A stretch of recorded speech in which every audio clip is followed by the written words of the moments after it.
So what are some of the major hazards you should look out for when you're planning your personal finances? We're going to touch on another one today, so let's get moving forward.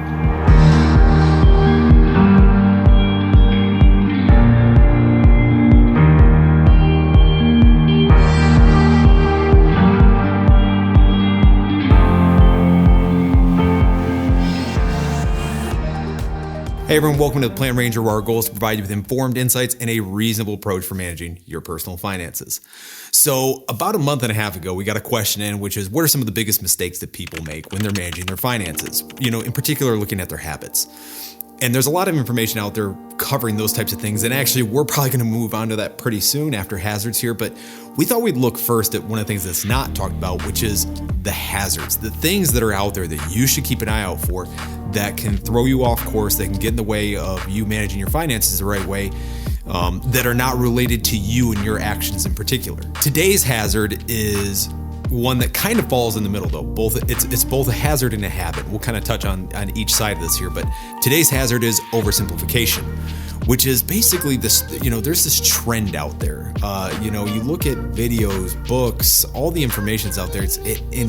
Everything's kind of piecemeal, whatever, but there tends to be this central trend or this idea that personal finance is an easy thing, that it's a piece of cake, that it's not that hard, that can all fit on an index card, and that's all you need to know. I understand the inclination. I understand that people want things to be more simple. And I understand that, simplicity is divinity, right?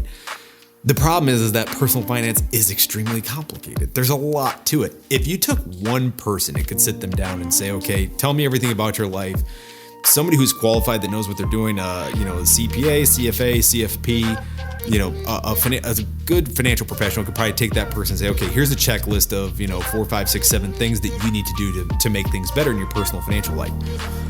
But when you address a broad audience like this, like what we're doing right now, when you address everyone, you have to take into account that every circumstance exists out there, that every person is different, that yes, we're all snowflakes and yada, yada, every snowflake's an individual. Not everyone's the same. And so you can't paint with such a broad brush that everyone has to do this and just do that. And that's where oversimplification comes in. It comes in with the idea of just do this. The idea of people talking in absolutes.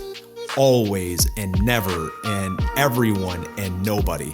Those are words that should generally probably be avoided when it comes to offering people financial guidance and advice, or any advice and guidance. Because once you start painting with a broad brush like that, you're basically just saying that your circumstances don't matter. And that's just not the case, and especially when it comes to your money. Now, you can essentially make personal finance as big or as small as a job as you want it to be. There's some minimum work that you need to do. There's some minimum understanding you should have. But if you really want to get into the investing side, if you really want to get into budgeting and look at these things, you managing your money, it can be as active a process as you want it to be, or it can be as passive a process as you want it to be to a certain degree. You can hand that responsibility off to professionals if you want to, or you can full on do it yourself and be really involved in it. So it kind of comes down to a certain amount of how big a role do you want it to be in your life. Now, I can tell you that the goal of this channel is not to make things simple for you. That's not something we strive for. It'd be nice if that were the case, but that's not the goal. The goal of this channel is to make things manageable for you so that hopefully you can learn personal finance and you can use it to improve your life. Now, there are kind of two main issues that I would say I take with the idea of oversimplification where it becomes problematic. The first one is more of a behavioral and emotional one. When people tell you that this is easy, it's so simple and everything like that, it has the adverse effect of making people out there feel like if they don't have their stuff together, if they have stress or concerns, that somehow they're inadequate, they're doing things wrong, or they're dumb, or they're misinformed, or something like that. If you feel like this is hard, if you feel like this is complicated, and if you feel like you struggle with money, you're not alone. Everybody does. This is a complicated topic. So rest easy knowing that it's not you're not inadequate or anything like that. The idea that people telling you this is simple should make you feel like you're less than is a problem. That's one of the main byproducts of oversimplification. And you'll see this a lot too with even more so now with the getting rich thing. There's so much information out there about passive income and here's how to get rich and this, that, and the other. And we're going to do a whole thing on passive income, don't worry. But when you look at, getting rich, it's so easy. Just do this. Have you ever noticed that people that are telling you it's just that easy? It's just so easy. Just buy my system and then you'll be rich too, right? There's something special about the people who get rich telling other people how to get rich, kind of thing.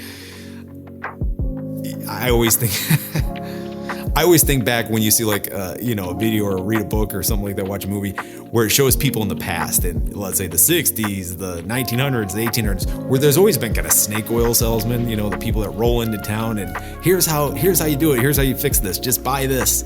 And then they leave. Yeah, those people still exist. It's just that now they have YouTube channels and they have websites and Instagram accounts and all that stuff. It's just, that's your modern snake oil salesman, the how to get rich quick people, right? The second way that oversimplification becomes problematic is that it can actually become dangerous in a way to people planning their finances.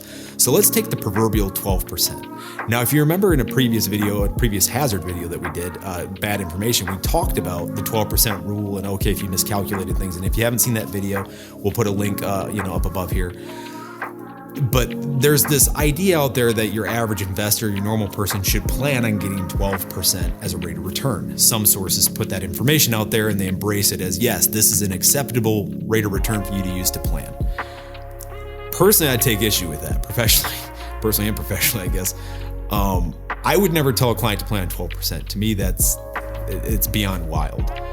It's also extremely aggressive, but let's touch on this. From that bad information video, we touched on the idea that, okay, 12%. If you get that wrong by 1%, if you're off, instead of getting 12, you get 11, that by the time you retire, you're going to have $1.5 million less. And there's a whole bunch of inputs to this or whatever, but basically, the end was, hey, if you get to age 65, you'd have $6.4 million at 12%. And at 11%, you'd have 4.9. You'd have $1.5 million less by missing that by 1%. Still getting 11%, which is a great rate of return. But the problem here is when it comes to oversimplification, somebody looks at the average of the S&P 500 and they say, okay, well, that's been the average for the last 30 years or something like that, it's averaged like that. Okay, that's fine. Except for because you're taking such a simplistic look at this and you're oversimplifying, you're ignoring something very, very important, which is the trend. The trend for the S&P 500 and its rate of returns has been down. So if you look at the last 20 years, that average is closer to 6-7% over a 20-year period. So now we've not missed the mark by 1%, we've missed it by 4 or 5. And that's assuming, next up, that you have perfect behavior as an investor, that you bought in at the right time, you sold at the right time, everything was perfect, you didn't freak out, and you were an aggressive investor who owned just the S&P 500. Okay, first and foremost, very few people invest like that. And even if you did invest like that, it's assuming that you're an aggressive investor. This is that broad brush issue again. If we're going to paint everyone and say, oh, all you have to do is buy an S&P 500 index fund. Earlier, last week we did a video on asset allocation, where we talked about all the different asset classes you might want to have in order to build a portfolio.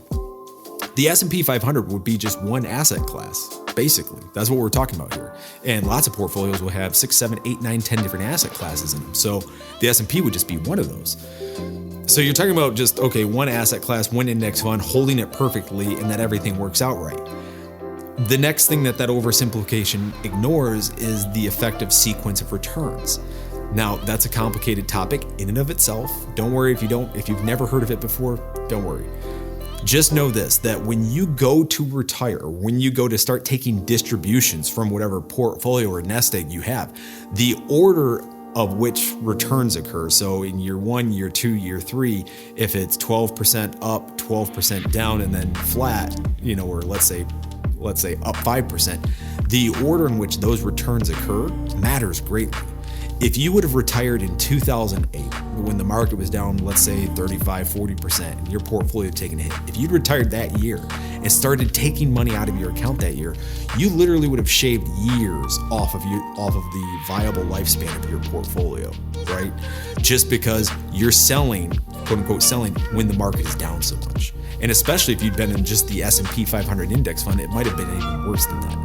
So when you look at this and you say, okay, well, everyone should just plan on 12%, that should be the number you use in your planning and all those calculations.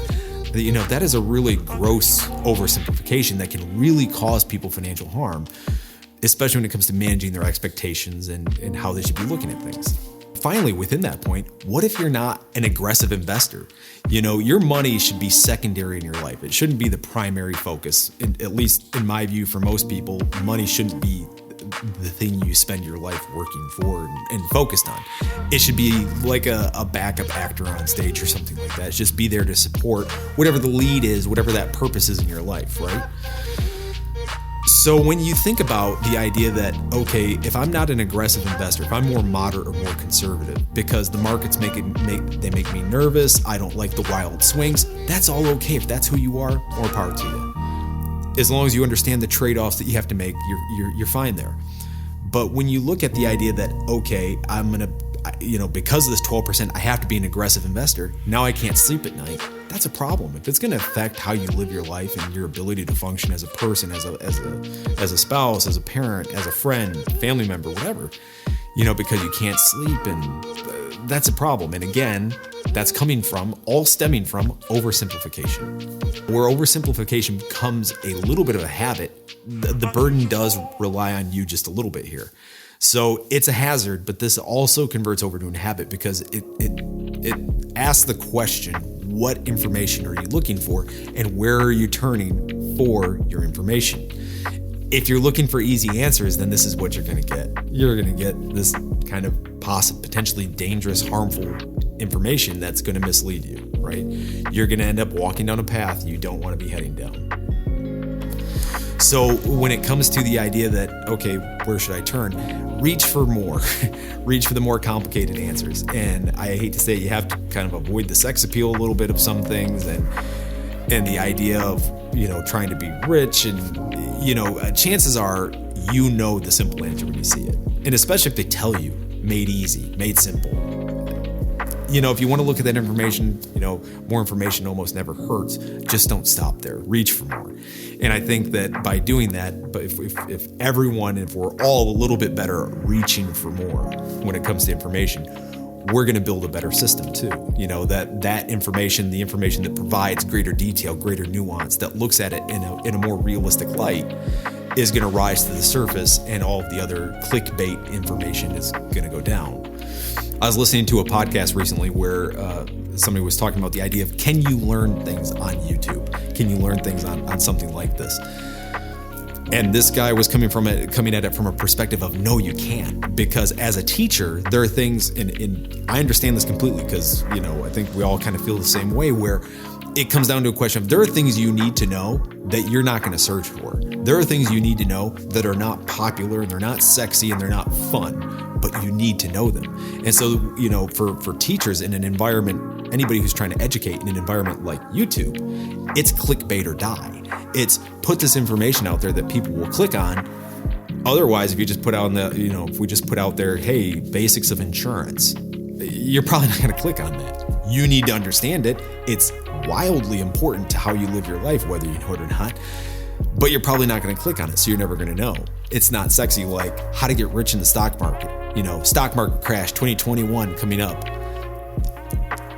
That's clickbait garbage, and that type of stuff needs to be avoided. I would like to think that, yes, you can learn things on YouTube. I would like to think that if you're watching this video, you can take the time to piece together and reach for more. So we'll go ahead and we'll put a pin in the rest of it for now. That's all we have for today. If you have any questions, please feel free to leave them down below in the comments. Click like, subscribe, join the Plan Ranger community. We would love to have you. And if you know anybody who's struggling with their personal finances or has been talking about simple solutions, please share this video with them. Help us help them. Until next time, thank you very much for taking the time to be with us today. We hope this helped.